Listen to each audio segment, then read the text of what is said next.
Ahora vamos a ver algunas características del movimiento armónico simple. Como ya vimos en la clase, en el video anterior, nosotros vimos que la frecuencia angular depende de K y depende de M. Por lo tanto, F depende de K y depende de M. Y el periodo depende de la masa y de la constante resorte, ¿verdad? De K y de M. Ya vimos que tanto el periodo como la frecuencia no dependen de la amplitud. No importa qué tan lejos estire usted el resorte, que siempre le va a dar el mismo periodo y la misma frecuencia para cualquier amplitud.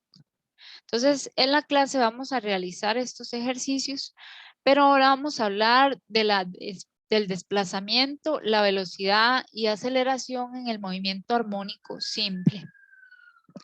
Entonces, tenemos en este momento que la ecuación para X en el movimiento armónico simple que refleja el desplazamiento va a ser A, denominado la amplitud, que es el desplazamiento máximo del resorte, por el coseno de omega o W por T.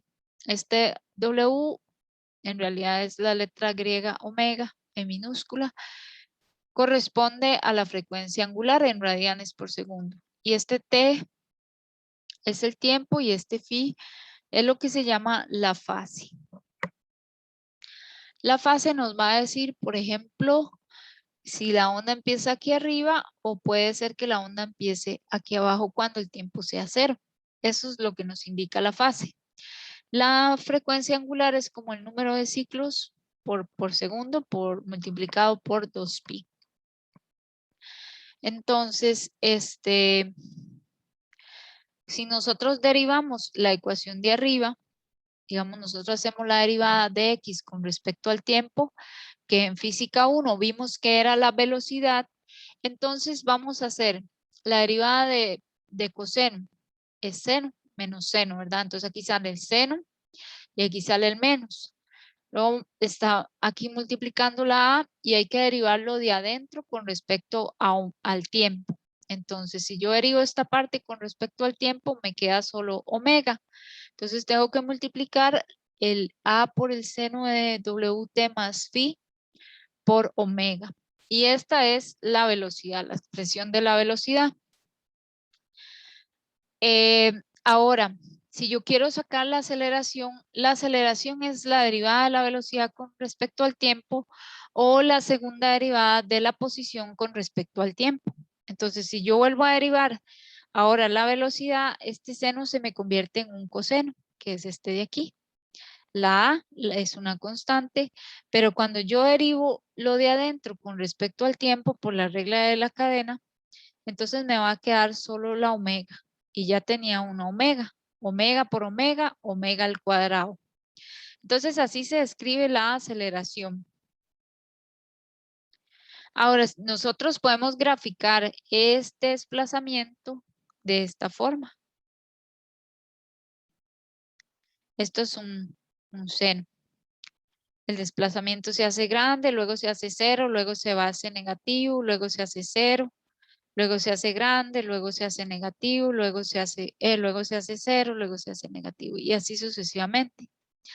Ahora, nosotros vemos ese comportamiento en el movimiento del resorte y vimos en el video que cuando el resorte vertical se movía, describía sobre una hoja una oscilación senoidal como la que estamos representando en esta figura. Entonces esto ustedes lo pueden ver que cuando el resorte se aleja y luego se acerca y luego se aleja en la otra dirección, entonces este es el comportamiento de la función seno. Ahora esto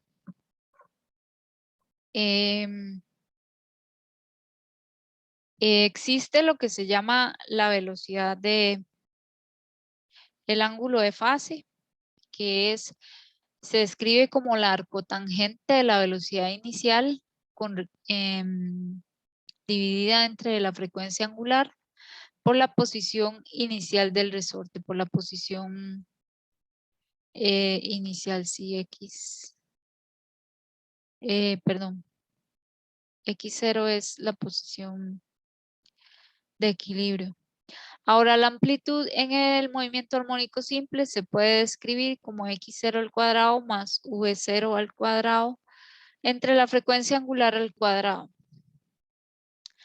Vamos a hablar un poco de la energía del movimiento armónico simple y vamos a pensar en el movimiento del resorte.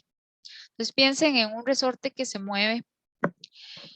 En este caso, nosotros tenemos dos tipos de energía para el movimiento en X, ¿verdad? Si el resorte se mueve en X, solo tenemos dos tipos de energía. La energía cinética, que está asociada con la velocidad, que es este término de aquí.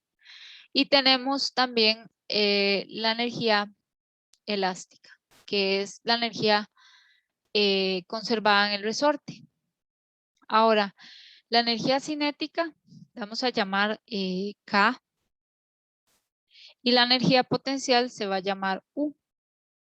Entonces, cuando el resorte está lo más estirado, en el momento en que yo lo voy a soltar, ahí no tiene energía cinética.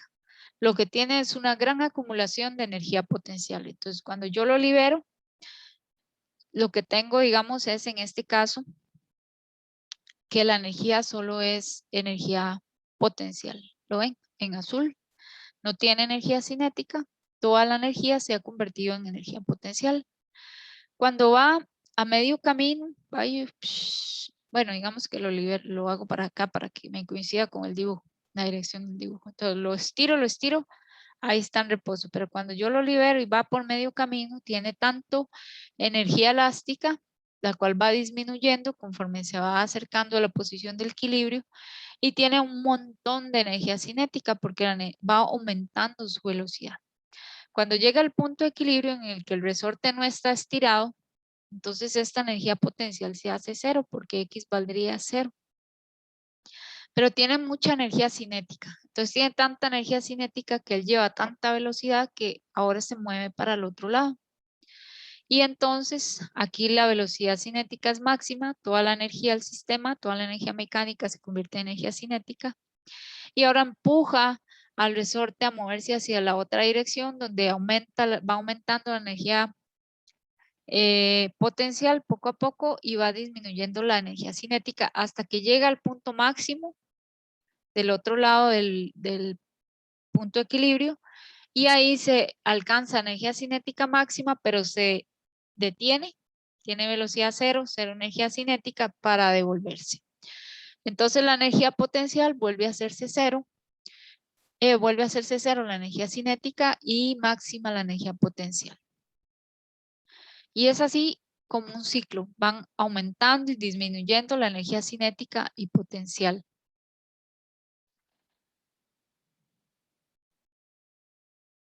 Ahora tenemos un sistema de movimiento armónico simple que se llama el péndulo. El péndulo consiste en una masa que es como un puntito.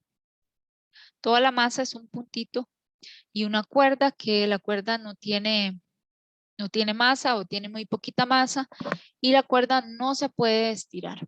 Entonces usted lo que hace es jalar el péndulo y luego soltarlo, y la gravedad proporciona la fuerza de restitución, ¿verdad? La gravedad de este peso proporciona la fuerza necesaria para que el péndulo empiece a oscilar. Y es un movimiento armónico simple porque es un movimiento repetitivo, siempre y cuando el ángulo sea pequeño. Porque una vez que hacemos un ángulo muy grande empezamos a ver otros efectos. Entonces, en este caso, nosotros ya no vamos a tener la misma frecuencia que teníamos en el resorte, sino que la frecuencia ahora va a estar dada en términos de G, la gravedad y la longitud del péndulo. Entonces, aquí va a depender inversamente la frecuencia angular de la longitud del péndulo. El periodo va a ser igual a 2pi entre la raíz de la longitud entre la gravedad. A mayor longitud del péndulo, mayor periodo.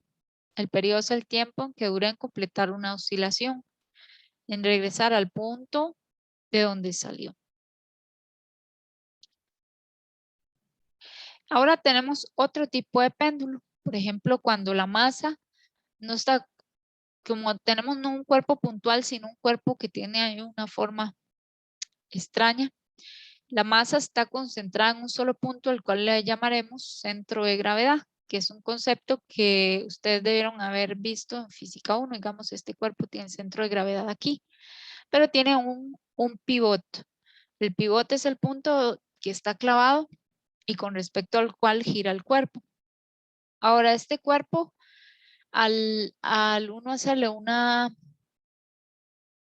al levantarlo, entonces empieza a oscilar, pero ya no va a ser la misma oscilación que el péndulo simple. ¿Por qué? Porque ahora sí la masa cuenta. Entonces, este péndulo físico, si la amplitud es pequeña, si no lo tiramos de muy alto, puede calcularse la frecuencia a través de esta fórmula, que sería la raíz de la masa por la gravedad por la distancia. ¿Cuál distancia? La distancia del punto pivot, del punto con respecto al cual gira todo, al centro de gravedad, dividido entre el momento de inercia.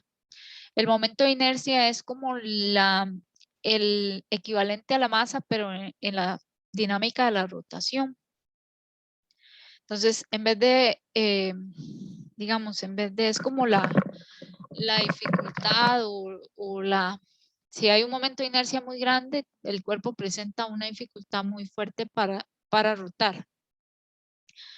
El momento de inercia de las figuras geométricas y de cuerpos geométricamente perfectos está tabulado en el libro de física y tiene unidades de kilogramo por metro cuadrado.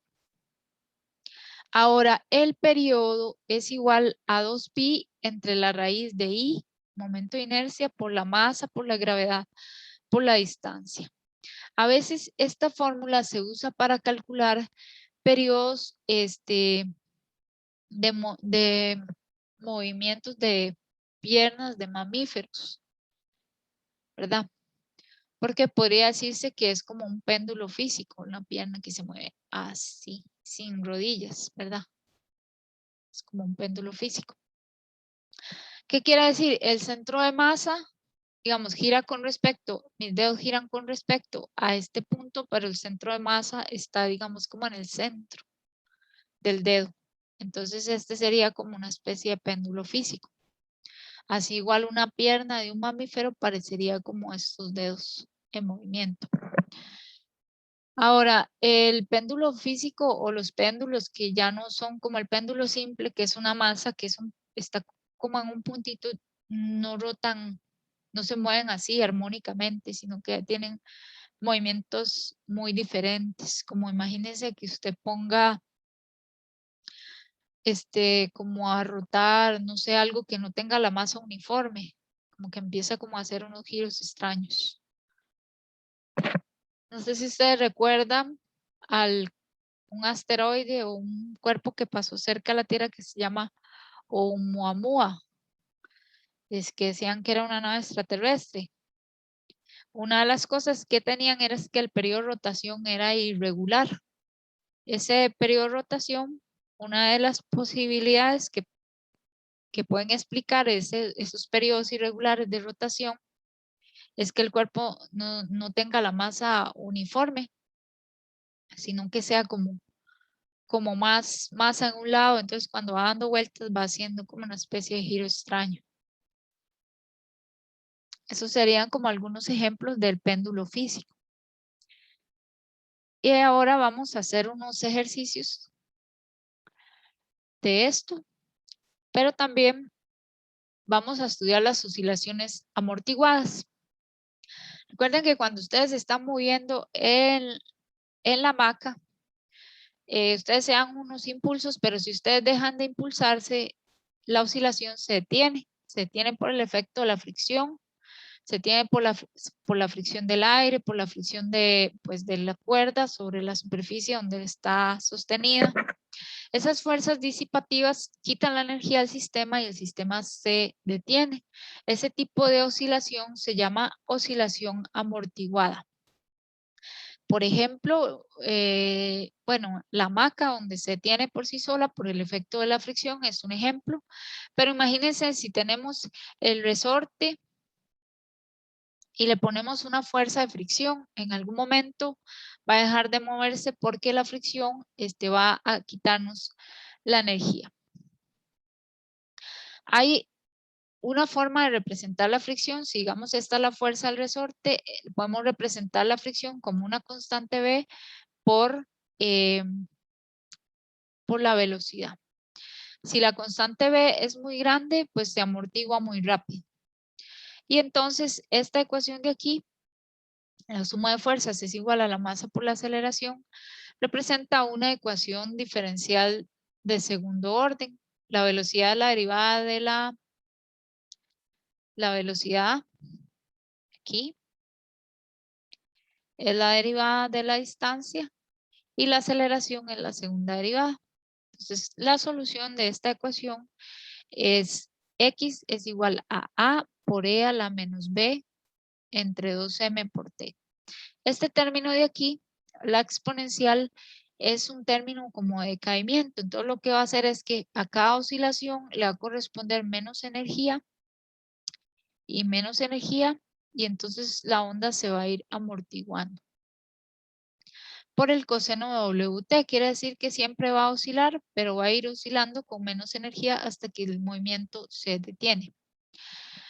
A la frecuencia de este movimiento vibratorio ya no va a ser igual a la frecuencia de antes como K sobre M, sino que ahora hay que restarle B al cuadrado entre 4 por M al cuadrado. Ahora, si ustedes ven en este dibujo, de la derecha, tenemos que si B es pequeño, se amortigua poco, pero si B es muy grande, se amortigua más rápido. Y ese es el movimiento amortiguado. Estas oscilaciones amortiguadas son las más comunes que hay, porque de ahí la fricción es un fenómeno que está ahí presente en la naturaleza, en las condiciones reales. Entonces, vamos a hablar ahora, ya hablamos de las oscilaciones amortiguadas. Ahora vamos a hablar de las oscilaciones forzadas. Considere, por ejemplo, que su primo Aarón está sentado en un columpio y usted puede mantenerlo ahí en la hamaca moviéndose con amplitud constante si le da un empujón a cada rato. Eso se llama fuerza impulsora y esa oscilación es una oscilación forzada. A veces cuando usted se mece en la hamaca, usted está forzando la oscilación porque si usted deja de aplicar esa fuerza, el movimiento se va a detener. Entonces, vamos a suponer que la fuerza impulsora varía periódicamente también y que tiene una frecuencia angular WD. El movimiento que resulta se llama oscilación forzada, oscilación impulsada. Y digamos, si dejamos solo el sistema, pues entonces va a oscilar con una frecuencia llamada frecuencia natural, que es la que vimos en la parte anterior, que está determinada por M, por K y por B, y que era esta ecuación, ¿verdad? Esa se llama la frecuencia natural del sistema. Todos los sistemas, cualquier cuerpo tiene lo que se llama una frecuencia natural. Por ejemplo, un edificio, por ejemplo,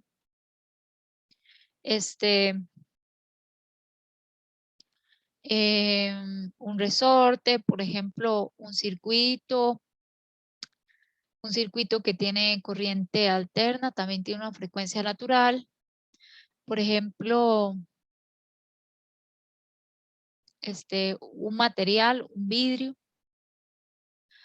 Ahora, si nosotros vamos a poner una fuerza externa a forzar oscilaciones sobre un sistema, si la oscilación, la frecuencia de la fuerza externa se iguala con la frecuencia natural del sistema, sucede un fenómeno que se llama resonancia. La amplitud de las oscilaciones de ese cuerpo va a tener un pico marcado, va a ser las amplitudes más grandes. En ese caso, a ese fenómeno se le llama resonancia. Ese fenómeno es, por ejemplo, se dice que una cantante con una voz bastante aguda puede cantar a cierta frecuencia que puede romper una copa de vidrio porque la hace entrar en resonancia.